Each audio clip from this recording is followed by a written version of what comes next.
காலை நேரத்து பனிப்புகை கீதாவின் வீட்டு வாசலில் மெல்லிய போர்வையாய் படர்ந்திருந்தது. 43 வயதான கீதாவிற்கு அந்த தனிமை இப்போது பழகிவிட்டது. கணவர் மறைந்து 5 வருடங்கள், பிள்ளைகள் வெளியூரில் 2 ஏக்கர் நிலமும் அமைதியும்தான் அவளது உலகம். அன்றுதான் அந்த புதுமாடு வந்தது. அதை கரெக்ட் ஆள் தேடிக் கொண்டிருந்த போதுதான் கலை சைக்கிளில் வந்து நின்றான். 35 வயது தோளில் ஒரு தூண்டு முகத்தில் எப்போதும் ஒரு தெளிவான புன்னகை ஆண்டி, "உங்க மாடு நல்ல பால் கொடுக்குமா?" என்று அவன் கேட்டபோது அவன் குரலில் ஒரு காந்தம் இருந்தது. கீதா அவனை ஏறிட்டாள். அவனது இளமை அவளுக்குள் ஒரு சிறிய தயக்கத்தை ஏற்படுத்தினாலும் அவன் கண்களில் தெரிந்த மரியாதை அவளை சிரிக்க வைத்தது.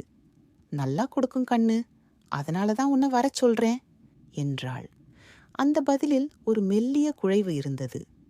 ஒவ்வொரு காலையும் இப்போது கீதாவிற்கு ஒரு திருவிழாவாக மாறியது. 4 மணிக்கே எழுந்து குளித்து ஒரு நேர்த்தியான மருத்திச் சேலையை உடுத்தி வாசலில் மெல்லியதாக கோலமிடுவாள். கலையின் சைக்கிள் மணிச்சத்தம் கேட்டாலே அவளது இதயம் ஒரு தாளம் தப்பும். "என்ன ஆண்டி, இவ்வளவு சீக்கிரம் குளிச்சு முடிச்சிட்டீங்க?" என்று கேட்டபடி கதிர் உள்ளே வருவான். "தூக்கம் வரமாட்டேங்குது, கலைசரி வேலையாவது முடிப்போமேன்னுதான்" என்பாள் கீதா. மாடு கறக்கும்போது அவன் தசைகள் இறுகுவதும் அவன் கைகள் லாவகமாக செயல்படுவதையும் அவள் மறைமுகமாக பார்ப்பாள். அவன் வாசனையும் பசுவின் பால் வாசனையும் கலந்து ஒரு புதுவிதமான ஈர்ப்பை அவளுக்குள் விதைத்தது. ஒரு நாள் விடியற்காலை மேகம் கருத்து திரண்டு அடைமழையாக கொட்டியது. கலை முழுவதுமாக நனைந்தபடி வாசலில் வந்து நின்றாள். "ஐயோ, என்ன கலை, இப்படி நனைஞ்சிட்ட?" என்று பதறியபடி ஓடினாள். கீதா ஒரு காய் இந்த துண்டை எடுத்து அவன் தலையை துடைக்கப் போனாள்.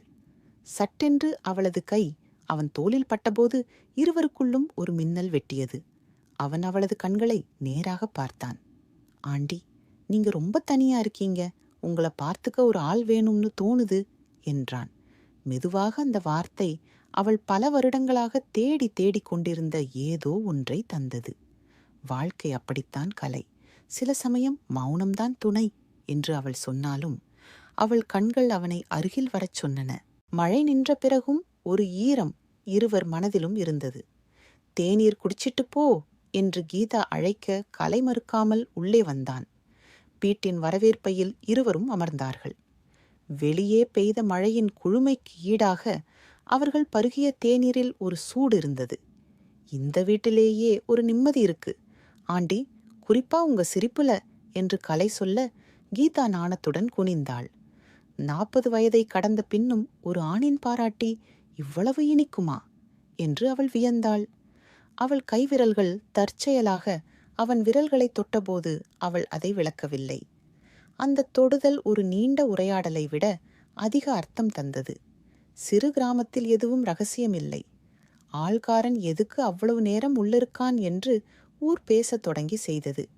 கீதாவிற்கு ஒரு பக்கம் பயம், மறுபக்கம் ஒரு குற்ற உணர்வு.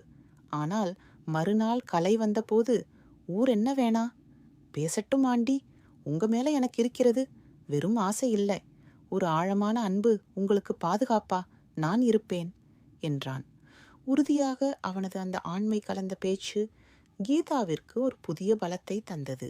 "சமூகம் என்ன சொன்னாலும் என் மனசுக்கு நீ வேணும்னு தோணுது கலை" என்று அவள் முதலில் தன் உணர்வை வெளிப்படுத்தினாள். ஒரு மாலை நேரத்தில் தோட்டத்தில் இருவரும் தனியாக இருந்தனர்.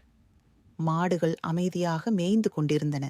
கீதா சொன்னாள், "கலை, நமக்கிடையே வயசு வித்தியாசம் இருக்கு, உலகம் இதை பேத்துக்காது கலை."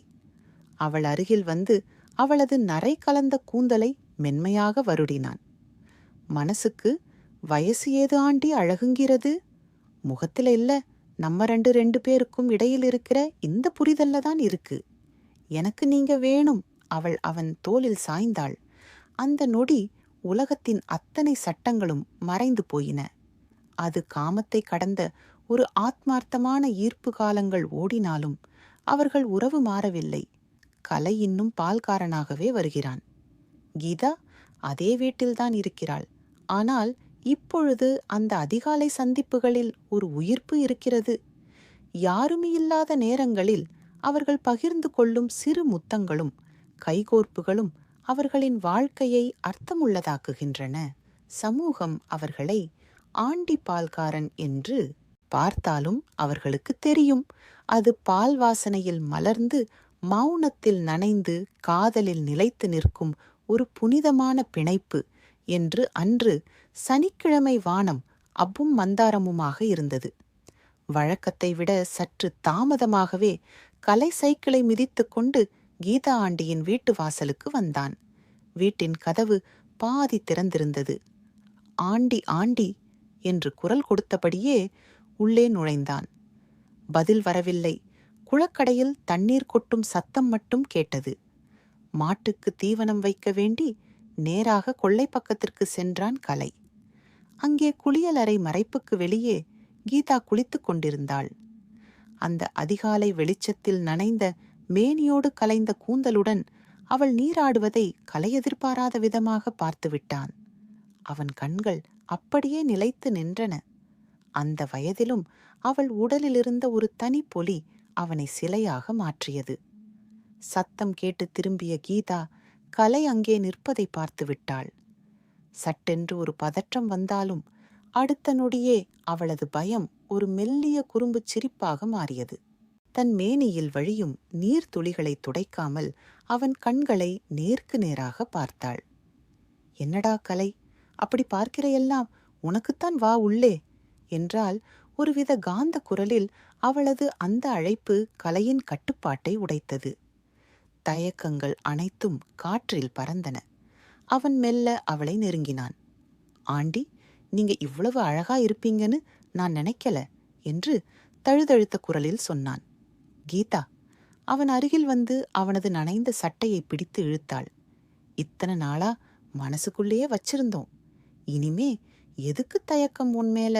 எனக்கு இருக்கிற ஆசை இந்த பால் வாசனையை விட சுத்தமானது கலை என்று அவன் காதோரம் கிசுகிசுத்தாள். அந்த குளிர்ந்த அதிகாலையில் கொட்டும் மழையின் சத்தத்திற்கு இடையே இரு உடல்களும் ஒன்றிணைந்தன. பல வருட தனிமை கீதாவின் உடலிலிருந்து விடைபெற்றது. கலையின் இளமை அவளுக்கு ஒரு புதிய பிறவியை தந்தது. அன்று அவர்கள் பகிர்ந்து கொண்டது பெரும் உடல் உறவு அல்ல, அது இரு மனங்களின் நீண்ட கால தாகத்தின் தணிப்பு. அந்த கூலியாளரை சந்திப்பு கீதாவிற்கும் கலையின் உறவில் ஒரு திருப்பு முனையாக அமைந்தது. அதனால் வரை மெல்லிய உணர்வுகளால் பின்னப்பட்டிருந்த அவர்களது காதல் இப்போது உடல் ரீதியான அணுக்கத்தால் மேலும் ஆழப்பட்டது. அதிகாலையின் குளியலறை சூட்டில் தொடங்கிய அந்த அத்தியாயம் மெல்ல மெல்ல இரவு நேர தனிமைகளுக்கும் வழிவகுத்தது. காலை பால் கறக்க வந்த நேரம் மட்டுமல்லாமல் இரவில் ஊர் உறங்கிய பின் கீதாவின் வீட்டு கதவு அவனுக்காக மட்டும் திறந்தது.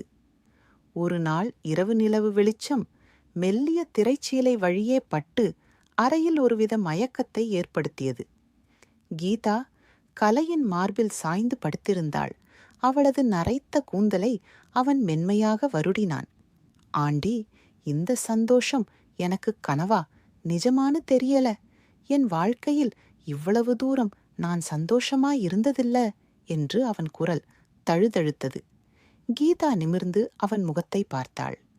அவள் கண்களில் நீர் துளிர்த்தது. எனக்கும் அப்படித்தாண்டா கலை. இத்தனை வருஷ தனிமைக்கு பிறகு ஒரு ஆண் துணைங்கிறது.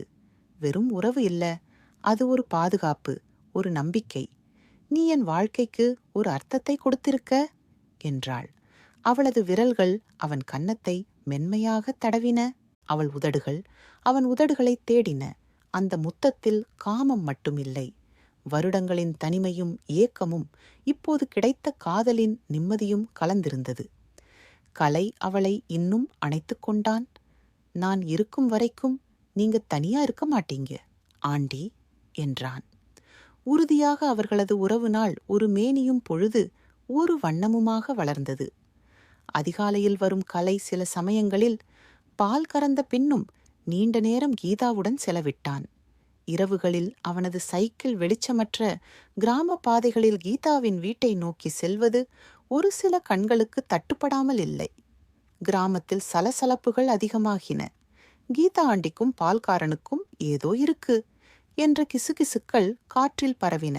சிலர் நேரடியாக கீதாவிடம் வந்து, என்ன ஆண்டி, இதெல்லாம நல்லா இல்ல, வயசுக்கு மீறின ஆசை வேண்டாமே என்று உபதேசம் செய்தனர்.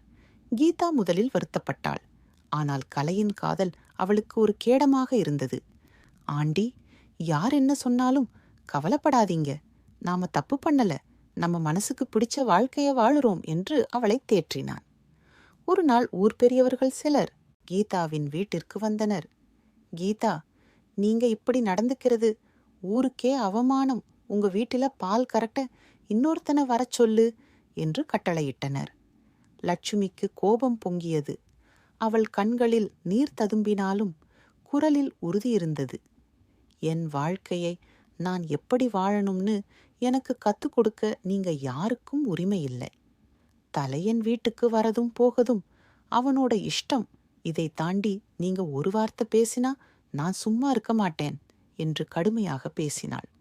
அந்த சண்டையின் போது கலை அங்கே வந்தான். ஊர் மக்களும் கீதாவும் சண்டையிட்டுக் கொண்டிருப்பதை கண்டான். அவன் அமைதியாக கீதா அருகில் வந்து நின்றான். அவளது கைகளை பற்றி கொண்டான். ஆண்டி, இனிமே தனியா இல்ல, அவங்களுக்கு நான் இருக்கேன்.